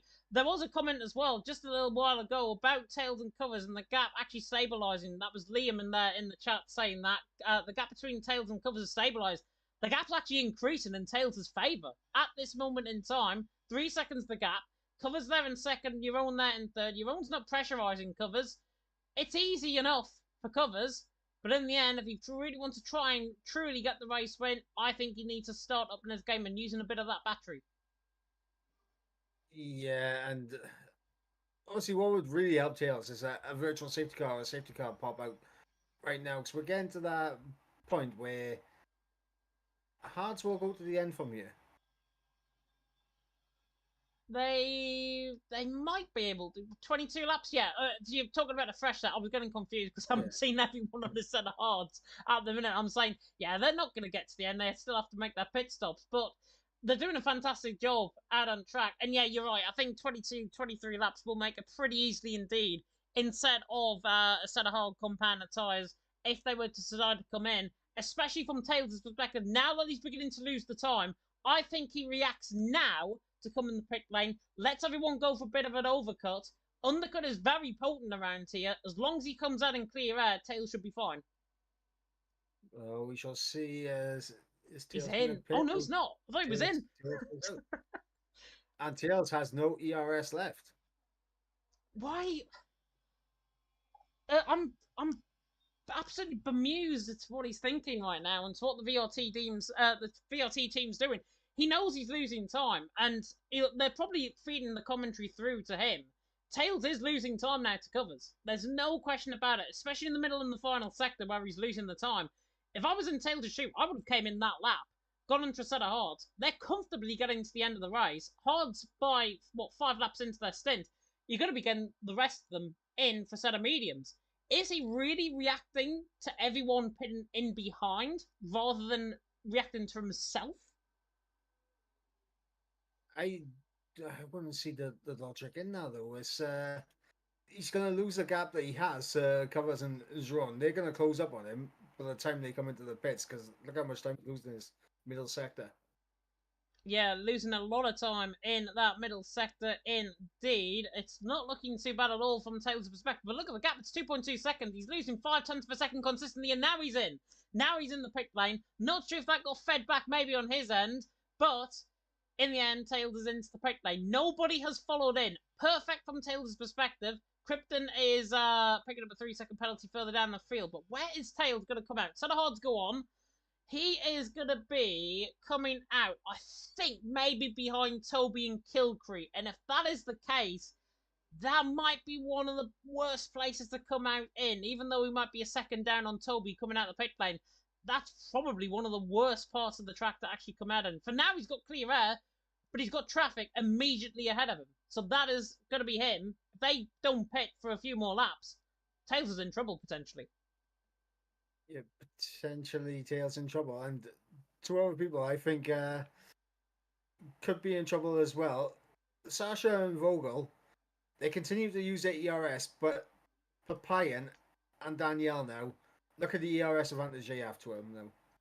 Yeah, and they've saved that up. 63% for Daniele, 14% for Vogel. He hasn't really saved up much. Is Covers and your own responding to that pit stop ahead?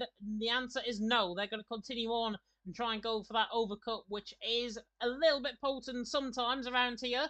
However, undercut, I normally say, is potent, more potent, as Krypton's gone for spin, and he's reset to track as well, I believe there. The GSP man coming through the right-hand return number 7. Not sure if that was a reset to track. I flicked on board and then off board with him quickly, so it might have not been the fair play. But in the end, as OBS is going absolutely haywire right now, hopefully you can still all hear us okay. My screen froze there for a second. Nick's on the back of Robin in towards turn number 1. Looks to try and get the move done, but he can't quite get the job done. Oliveira's coming out the pit lane, and Oliveira has came out the pit lane side by side with Marlon. Not a bad time for him to come out in. Maybe if he gets ahead, hopefully Marlon here. Oliveira's in with a chance as Krypton is retired into the pit lane. That is him done, and Oliveira is ahead of Marlon coming out the pit lane. Very nicely done, and Oliveira can think about his race now.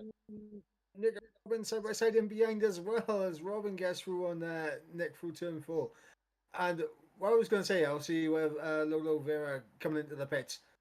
Brilliant opportunity to go for this undercut here because he was only about 3 seconds back off this tree. Covers has came into the pit lane and he's got a 5-second penalty for spinning in the pits, and so has Vogel. Vogel has got a 5-second penalty for spinning in the pits. My oh my, everyone being caught out by the spin. Where is Tails? Tails is coming past the start finish line now. Covers is coming out of the pit lane right in front of him.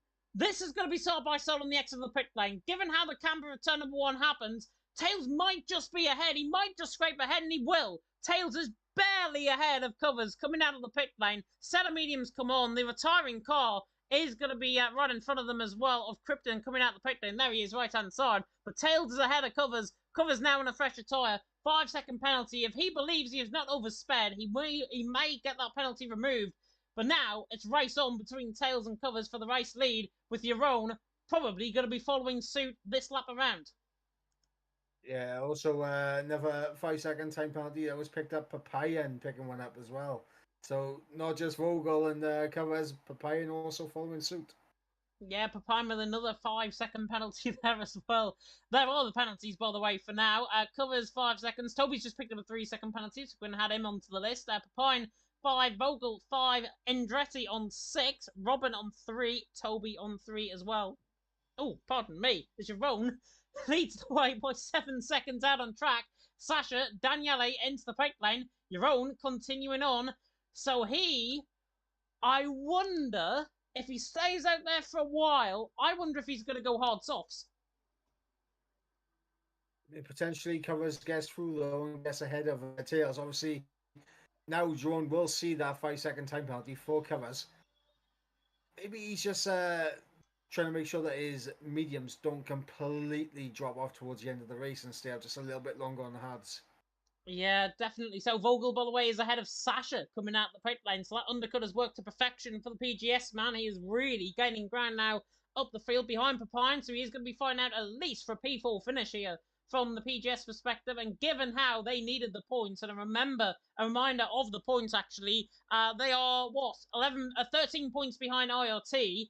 PGS did not, I don't think, pick up a point scoring finish in qualifying as Girona's into the pit lane. Vogel there in 7th, doing a good job. He's on the back of Papine, but now is the main game. Jeroen into the pits. Tails and Covers are coming past him now, and Jeroen is going to be miles behind Covers, potentially coming out the pit lane here. Yeah, also another undercut that's worked pretty well. Lolo getting that gap down to around about 2 seconds to Danielle up ahead. Yeah, and look at where Jeroen's came out. Jeroen is 2.5 seconds behind Tails coming out the pit lane. That is a huge swing from Tails' perspective to Jeroen. Now that mediums are currently the best tyre in fact, that means Jeroen is going to be right on the back of Tails sooner rather than later. There is also 2 wide down the straight in towards the seat of the log at turn number 4, and that's still Toby trying to go around the outside of Benny. Benny slightly lagging, but they're both side by side coming out of turn number 4. Made it through there nicely. Sasha picks up a penalty. Toby nearly gets forced off track in the end. Not sure if he picked up another penalty in that. I don't think he did. Kilkery now on the back of this battle as well. Oh, is that absolute send from Toby to the inside line and Benny. Benny now hopefully not going to be the 4th member of ABBA at this stage. Kilkery on the back is going to fight. They're still side by side. This is a great battle between them both. If Benny can try and hook it on the inside line, he might try it, but Kilkery tries to get the switch back. Brilliant battle, and in the end, Toby comes out on top, and Benny goes for a spin and collects Kilkery. Oh, turn 11 claims another victim. Oh, goodness me. That is unfortunate. Benny was absolutely flying with that battle with Toby. That spin, Kilkery couldn't do anything more than what he just did there. I mean, he tapped the back end of him, had no reaction time whatsoever. Impossible. Absolutely impossible to get out a reaction time like that. And Kilkery in 13th. Now, his race slightly ruined. Benny's race definitely ruined. And in the end, all because of a catch of the bump coming through turn number 11. But a really good battle up until that point. Yeah, that bump through turn 11 is absolutely horrible. As we've got Agent Eugene defending from Papayan. You're around the outside. This will be a fantastic move. Papayan can get done down Beautiful. the inside now. Oh. Lovely stuff. And Vogel tried to follow through. He tried to follow through. Tajin, I'm not sure if he's picked up maybe damage slightly or if he's getting a puncture here. I'm not sure why they're all. Vogel, though, needs to get through on Tajin. Tajin needs to get out of the way, ideally, because here comes Sasha as well, the Frenchman. Right on the back of Vogel, down in towards turn 1 again. Tajin is not getting out of the way here. Vogel's got no straight line speed, and Sasha's coming at him. Sasha in towards turn 1, tries to get to the inside line. In towards turn 1, he's trying to go all the way around the outside instead. But Sasha can't find the move, and Vogel there in 6th hangs on. Tajin there, gonna be a real nuisance, really, to these drivers in ahead. But in the end, Covers leads, Tails 2nd, Jeroen there in 3rd, Papine there in 4th. Maxen's there in the chat saying PGS ruining both of our races. Not really. It was just a really unforced error by Benny, who spun, collected the GSP man, of course, further down the field of Toby. Toby there got away with it, luckily. Killcree in the end for Team Mentalism. Oh, is that Benny sends a one? Vogel, sorry, sends a one on Tajine. Has to try and get the job done. That's one force. One force from Louvre to try and get the job done. Not stuck on a tattoo. And that is through into fifth. And Sasha on the inside line of Tajine. Tries to get the move around the outside of turn number 11. Don't want to get stuck on each other, but Sasha's through and he's into six. Beautiful move around the outside. Yeah, and I think what Max was referring to with PGS. Here's your own. Sorry to cut you off, Mike. I'll finish that point up in a second. Your own on the line goes into second, so goes ahead of Tails. He's 3.5 seconds behind Covers right now. But Covers has got a 5-second penalty, so your own technically net lead of the race. And yeah, to back up, I think I said GSP. It's Team Mentalism, Killcree. As I say, it was an unforced error by Benny. Killcree couldn't do anything more. Wrong place, wrong time. Couldn't react. Nothing you could do about that one. Yeah, I think the other one that he was referring to was Vogel slightly outbraking and tapping the back Agent Tajine at the start of the race, if we remember all the way back to, I believe it was lap 2. Yeah. I mean, look at where Vogel is compared to where Tajine is now. That's the answer to your question right there. If you even had a question. That's the answer to your question. I'm not even going to say anything else. Yeah, I mean, it can get aggressive from the start. Don't get me wrong, it can get aggressive. But Vogel is ahead of him, of Tajine, for a reason. Tajine hasn't yet to come in the pit lane. It's Papine, I think, has just gone for a spin, and he has. Papine has gone for a spin, coming out of Jun Sao at turn number 12. Daniele now reacts to that and gets past Tajine, so he's through and he's into sixth. NLR not having the greatest race perspective. It was a mountain to climb coming into tonight's racing here, or today's racing, I should say, for the NLR Esports League. But in the end, Daniele through and he's into sixth, and Papine now down in ninth, and the NLR fold now beginning to really unfold run in front of him in terms of their championship challenge, which is now quite literally non-existent. Yeah, now I don't really see a way for NLR to really overhaul FVR now. Like, realistically, they need an act of the racing gods here to try and get themselves back into it. They need a safety car. They need a safety car. No other question about it. And the fact that we've had spins in this race and nobody's picked up damage from them just comes to show the level of aptitude I think that the drivers have had out on track in terms of recovering mistakes. They've done a phenomenal job. And that potential safety car, if we are going to get one, where is it really going to come from? Because the way that people have responded from their spins has been absolutely brilliant. And that, I think, just proves that the chance of a safety car. Ideally in this race, as soon as I say that, Killcree nearly goes for an absolute spin through turn 11. I better shut up at this point. Killcree there through turn number 12, nearly going for a spin again, locked up way too deep on the brakes. Nearly had a safety car through turn number 11 there. Yeah, and I'm not going to lie, we got a nice little 4-way scrap brewing for P14. I know it's not for points, but definitely want to keep an eye on for a potential battle. Benny, Andretti, Leo, and Nick. And Tajine is coming out of the pit lane ahead of Benny. Perfect from a Team Mentalism perspective. That might just throw a little bit into the ring for Team Mentalism again. Benny there and Andretti are having a fight further down in this battle for 14th. And now I think it's going to be a non-existent battle because Andretti, right on the back, look at the closing speed of him. ERT man is through on Benny. Beautifully done. Beautiful power on that straight line speed. The Williams through and he's into 14th. Benny there in 15th. And Leo tries to go all the way around the outside. I was thinking Benny had a puncture there on the rear left tyre. He doesn't. Leo there in 15th, but Benny's tyres are gone. He needs to come in the pit lane unless he's trying to pick up the fastest lap point. Yeah, potentially that's what he's thinking. Is he just loses his car right in front of Nick, and Nick needs to be careful here. He doesn't want to end up in a similar situation as well. We see with Killcree. No. Don't. Oh no. Oh no. That could have been avoided.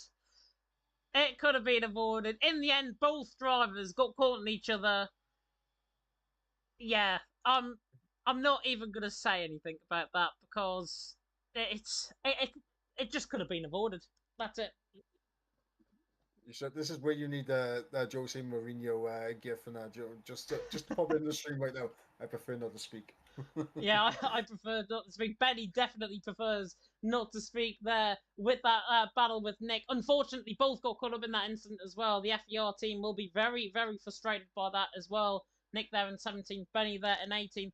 NLR 39 points behind. Felix saying in the chat, somebody better call Michael Massey. Somebody that doesn't want to call Michael Massey is Aiden Tajine, who gets the move done through Ferradura. Turn number 6. Nice move there by Tajine. Fresh set of soft compound tyres. He's doing his into 12. Mollon there in 13th. Benny, as I say, that battle could have easily been avoided. He was on aging tyres. I think the decent thing would have been just to let him through. Of course, you can fight for track position, but there's ways and means of fighting for track position. And when you've got a car that is what on 24 lap all the tyres than you, there's really only going to be one way about it, and the man on the quicker tyre always wins.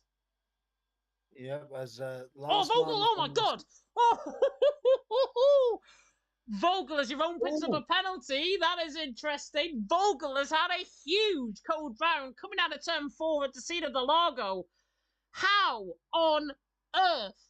He got caught on the outside curb, nearly sent it one way, nearly sent another, and then again coming out of turn number 9, he's just nearly gone for a half spin.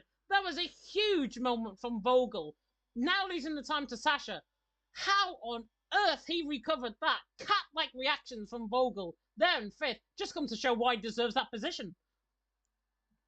yeah, absolutely. And what I was just about to say, Jerome picking up that 3-second time penalty. Tails can still win this race. It is gap is 6.3 at the minute between the leader and covers. So yeah, you know what I mean with that. Tails to covers 6.3 seconds. Covers if he puts up a 3-second penalty, then Tails is pretty much nearly guaranteed, I think, the race win. Covers there, leading the way, Yaron in second, Tails there in third. Felix is saying, can someone do that to Yaron as well, please? Yaron has picked up a penalty. Vogel's just picked up another penalty as well. And now he might have gone too hard on those tyres because Daniele all of a sudden, the ADT man, is right on the back of him, of course, racing for NLR within this event. Yeah, and being right on the back and seeing the penalty for Vogel and Sasha up ahead. Danielle looking for P4 for NLR. Yeah, and as it stands, Yaron with that 3-second penalty wouldn't make a difference. Daniele wouldn't get past him. Wouldn't get past him at all out on track. Leo, 3-second penalty as well further down the field. He's there in 13th. And Tajine also got moved on Kilgree further down the field as well. I genuinely hope now that we kind of get a late safety car because it'll just make things very, very interesting indeed. But let's covers out on top. It's Yaron in second, it's Tails in third. Sasha in fourth, Vogel there in fifth. Can't take anything away from his race. He's been brilliant. Apart from that bit of contact a little bit earlier on with Tajine, as was mentioned in the chat earlier. I think he's done a phenomenal job. He's driving a great race. Daniele in second. Nolo Vera is still not entirely out of this battle as well. He's on 2-lap all the tyres. These guys get caught on each other and they make a mistake. Nolo Vera is going to be right there. Well, I mean, Little Veda right now is within that 3-second time penalty of Vogel. Obviously, Sasha with a 5-second time penalty, I believe, from the pit. Sorry, no, 3-second for Sasha.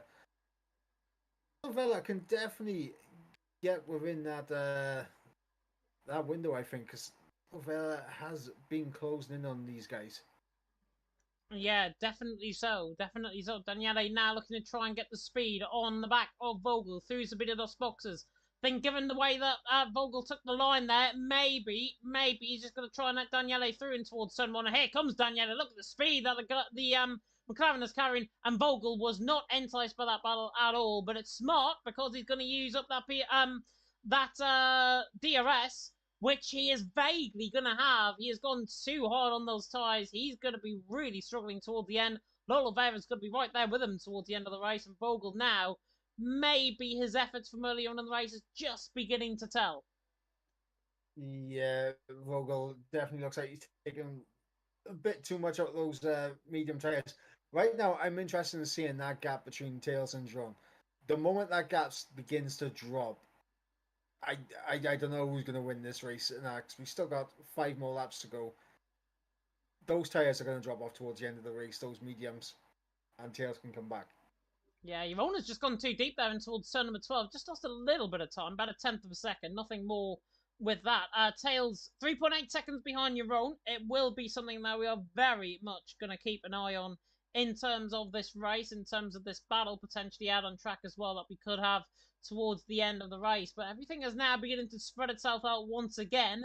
Covers leading the way, 32 out of 36 laps completed. We are now on to essentially lap 33.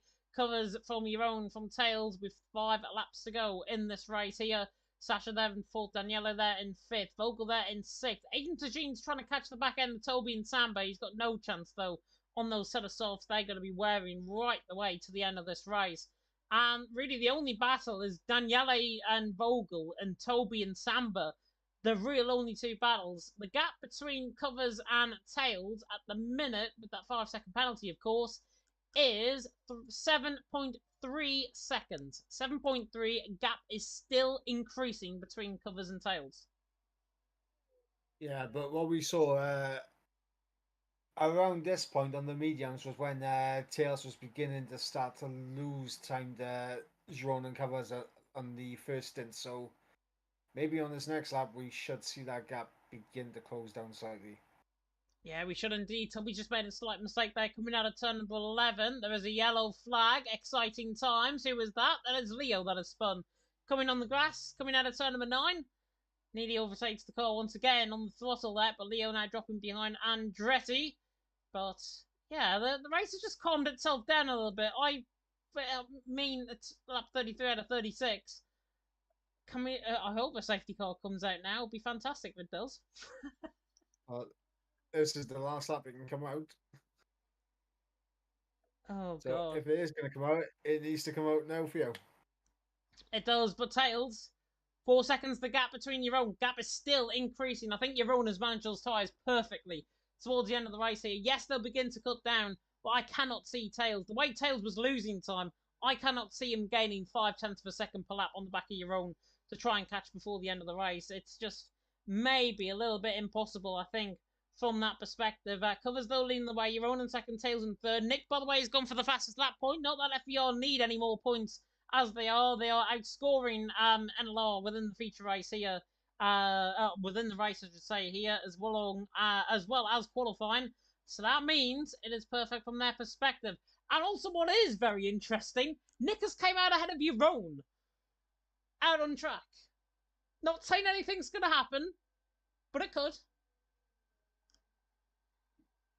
Interesting.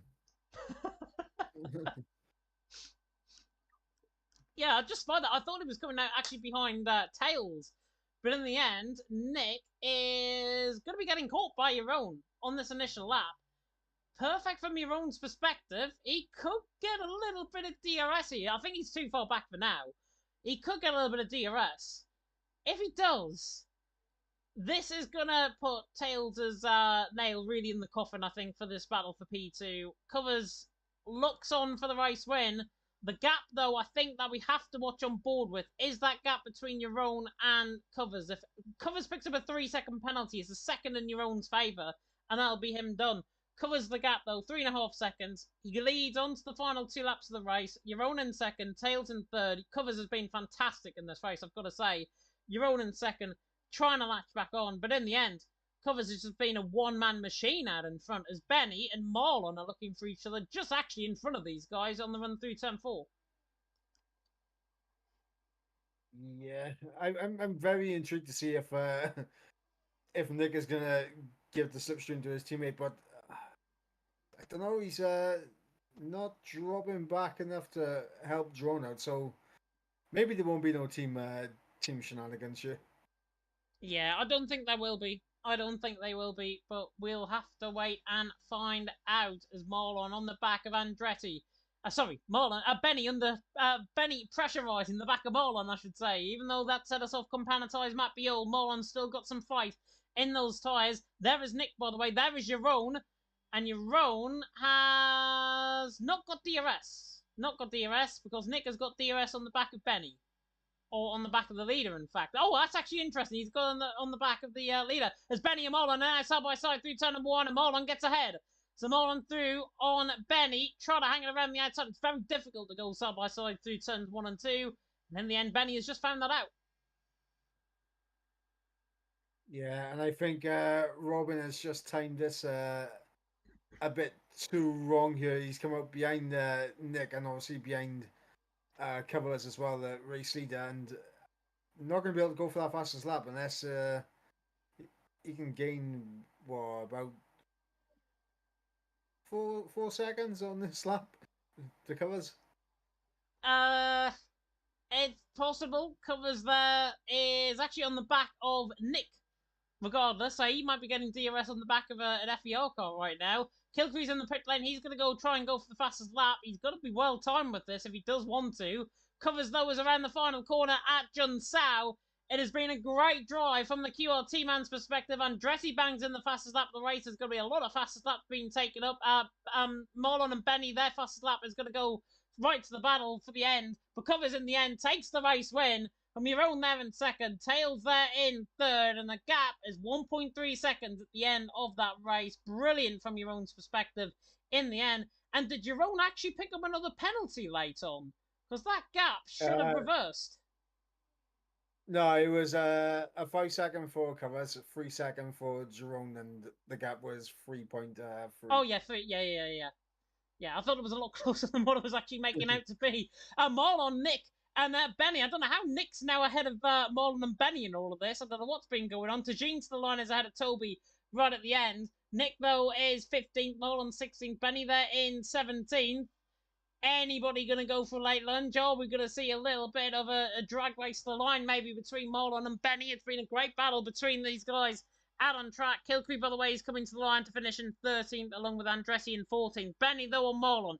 Can he try somehow on the back to get the run? He is, the PGS man is getting the run on Marlon. Both of this is track position, but in the air, Marlon pulls away. And look at the straight line speed. In fact, actually, Benny's run out of fuel. Benny runs out of fuel, and Marlon picks up 15th position, I think, in the end, with 16 or so. Yeah, 18 finishes in the end. Benny 16th. Great race out on track to end off the final season of the NLR Esports League. Fantastic racing out on track. Driver of the day I missed was? It was Samba, voted by the in-game fans, but me personally, I would give it to Lola. I would give it to Covers, personally, if I'm going to be honest. He did a fantastic performance out on track. Absolutely deserved the race win. Took it to the max, and quite literally has been rewarded. QRT as well in their fight. I believe of Team Mentalism as well. So that will be interesting. The final point score, I'm sure, will be released on Twitter and in the Discord server as well. So if you are not in the Discord server, then get in there so you can see what happened in terms of the standings. Phenomenal race, though. It is Covers that takes the win out on track in a very much a jubilant fashion. But also jubilant is the fact that your own finished second. FVR did enough in the end. It was only really a one-man team at the end of the day in this race in Brazil. But FVR have been brilliant all season. They've had a real tirade between NLR, and in the end, arguably, the better team comes out on top. Yeah, FER done fantastic throughout the season, and they pick up the rewards of being crowned champions. They do indeed. No disrespect to NLR there whatsoever. They've done a fantastic job. But in the end, the final couple of races just went FER's way. Covers takes the win from your own in second. Tails there in third. A reverse, actually, of 1, 2, 3 from the grid at the start of the race. Daniele in fourth did well. Sasha there in fifth. Lolo Vera, 18th on the grid up to sixth. He might get driver of the day as well. Vogel in seventh. Papine in eighth. Samba in ninth. 20th up to ninth. Maybe because of position gains, I think, there. Tajin in 10th, with Toby in 11th, Leo in 12th, Kiltree 13th, Andretti 14th, who stole the fastest lap as well. Marlon, Benny, Nick, Robin 18 drivers that completed, Krypton and Seeb out of the race at various stages. But that is the end for the NLR Esports League. I really hope you have enjoyed the action out on track. If you did, of course, like, comment, subscribe, tick the notification bell, of course, if you are brand new to the channel. Fantastic racing from the FBR perspective. Mike, I'm not sure, but do you want to check and see if there's anything going on? Maybe if Representative FBR wants an interview? I mean, I can have a little gander and see if anyone does. I think Adric is in the chat.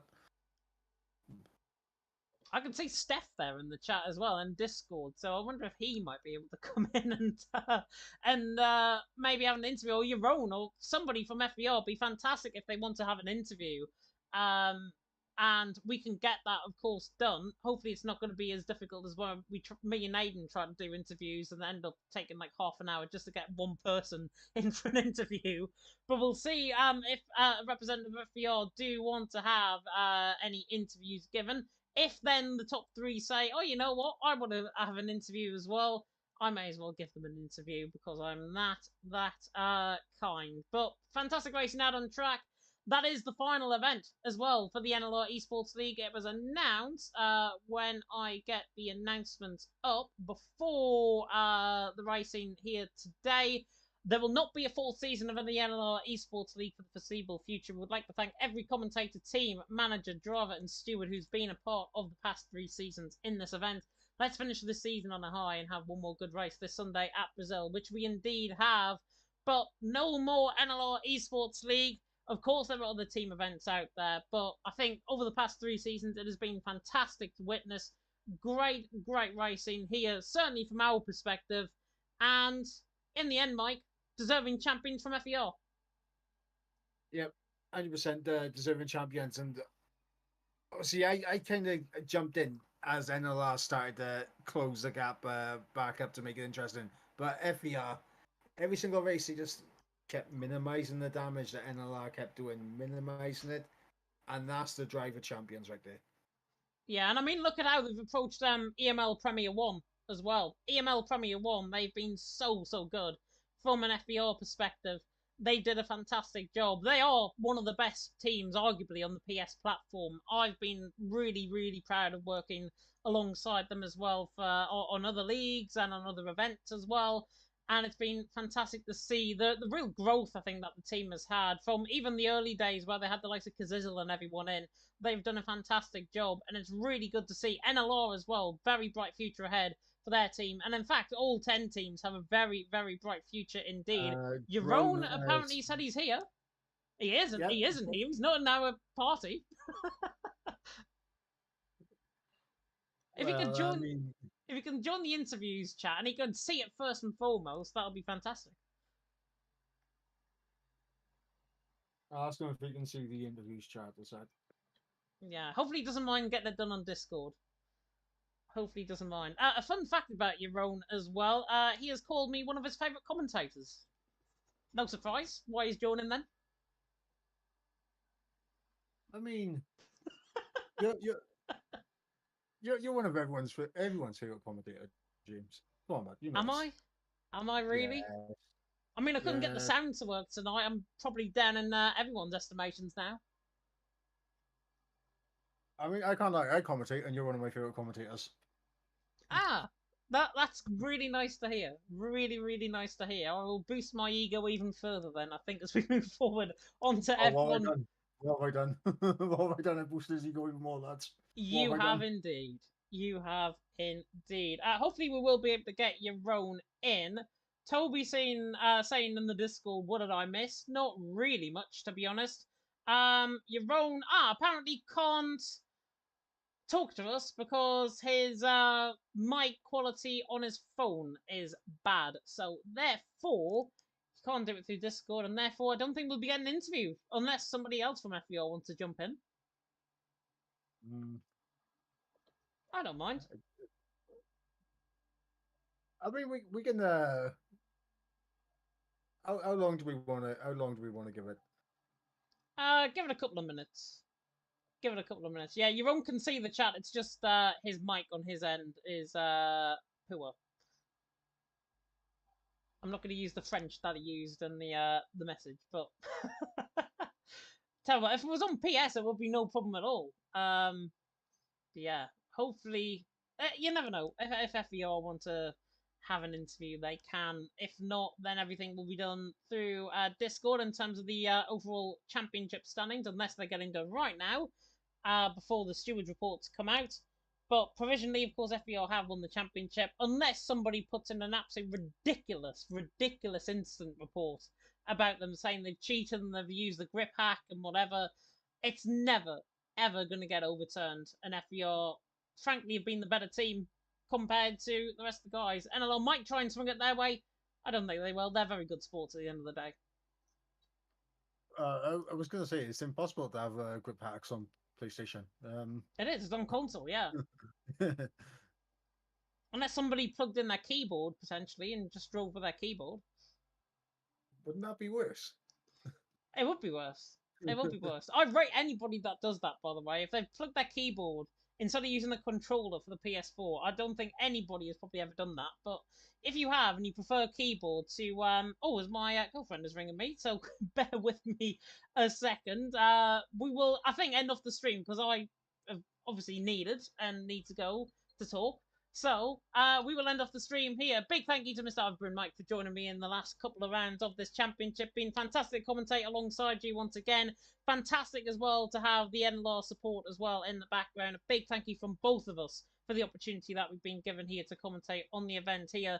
Fantastic to watch out for. Hopefully we see some really good racing moving forward onto F1 23, and we will bid you farewell. So thank you so much for watching.